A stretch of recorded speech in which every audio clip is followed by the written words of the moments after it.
ओम श्री गणेश। सौर मंडल में 27 नक्षत्र होते हैं। 28वां अभिजीत होता है, जो श्रवण का चौथा हिस्सा व धनिष्ठा का चौथा हिस्सा मिलकर बना होता है। इसे ही अभिजीत मुहूर्त कहते हैं। 27 नक्षत्रों में सबसे शुभ नक्षत्र पुष्य नक्षत्र को कहा गया है। पुष्य नक्षत्र को ऋग्वेद में मांगलिक तारा भी कहते हैं।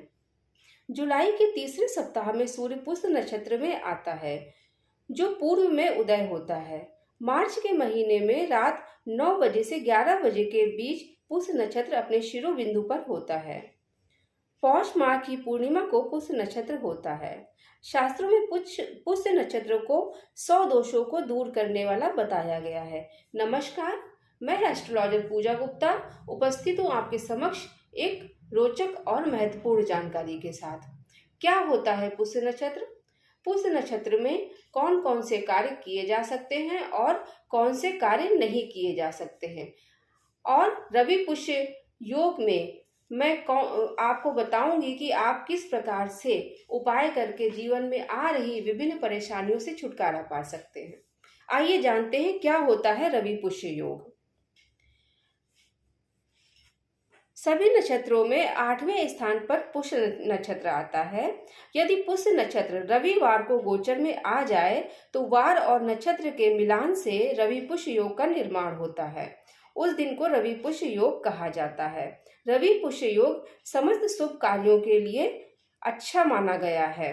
इस योग में पूजा अर्चना, यंत्र निर्माण, यंत्र की स्थापना करना, मंत्र जप, दान, शुभ व मंगल वस्तुओं का क्रय करना शुभ बताया गया है।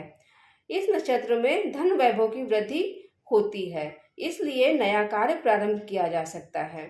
परंतु इस योग को विवाह के लिए वर्जित बताया गया है। पुष्य नक्षत्र को ब्रह्मा जी ने श्राप दिया था, इस वजह से इस नक्षत्र में विवाह नहीं होता है, अर्थात समस्त वैवाहिक कार्यक्रम त्याज्य होते हैं।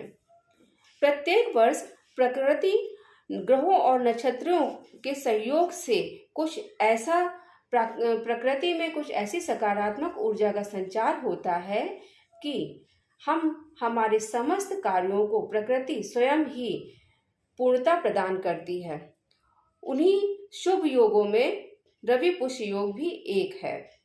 अब आइए जानते हैं कि रवि पुष्य योग में हम क्या ऐसे उपाय करें जिससे हमारे जीवन में आ रही समस्त परेशानियां दूर हों।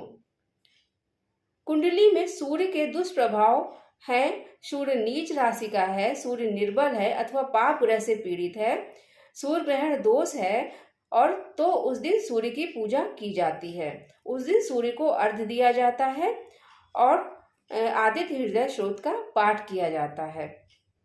रवि पुष्य योग के दिन यदि आपके नेत्रों से संबंधित समस्याएं हैं तो आप चाक्षुषी विद्या का पाठ कर सकते हैं।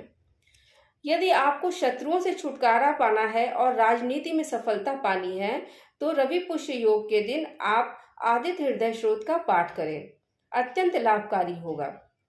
इस दिन सूर्य यंत्र का निर्माण व सूर्य यंत्र धारण कर सकते हैं अथवा अपने घर में स्थापित कर सकते हैं। धन प्राप्ति हेतु और विवाह हेतु भगवान विष्णु व लक्ष्मी जी की पूजा करनी चाहिए। इस दिन कोई भी धातु का सामान जैसे सोना, चांदी, पीतल, तांबा अथवा कोई भी अन्य शुभ धातु का सामान अपने घर के मंदिर के लिए अथवा घर के लिए अवश्य खरीदना चाहिए। अपने अच्छे स्वास्थ्य व आत्मविश्वास में बढ़ोतरी व प्रभावशाली व्यक्तित्व हेतु सूर्य नारायण को सुबह 9 बजे से पहले अर्घ्य जरूर दें। इस अर्घ्य में आप गंगा जल, लाल पुष्प, रोली, अक्षत डालकर और गुड़ डालकर सूर्य देव को जल दें। ध्यान रहे कि इस जल की छींटे आपके पैर में नहीं पड़नी चाहिए, इसलिए किसी पात्र में आपको अर्घ्य देना चाहिए। इस दिन गायत्री मंत्र का पाठ करना श्रेयस्कर होता है। यदि लक्ष्मी की प्राप्ति चाहते हैं तो रवि पुष्य योग के दिन आप श्री सूक्त का पाठ कर सकते हैं। इस दिन वृद्धि योग होने से आप नए कार्य की शुरुआत कर सकते हैं, वह धन का निवेश भी कर सकते हैं। इस प्रकार से आज हमने जाना कि रवि पुष्य योग कितना महत्वपूर्ण है और हम इस योग का किस प्रकार से लाभ उठा सकते हैं। अपनी अगली वीडियो में मैं और किसी रोचक जानकारी के साथ उपस्थित होंगी। भगवान सूर्य आप पर अपनी कृपा बनाए रखें। इन्हीं मांगलिक कामनाओं के साथ मैं अपनी वाणी को विराम देती हूँ। नमस्कार।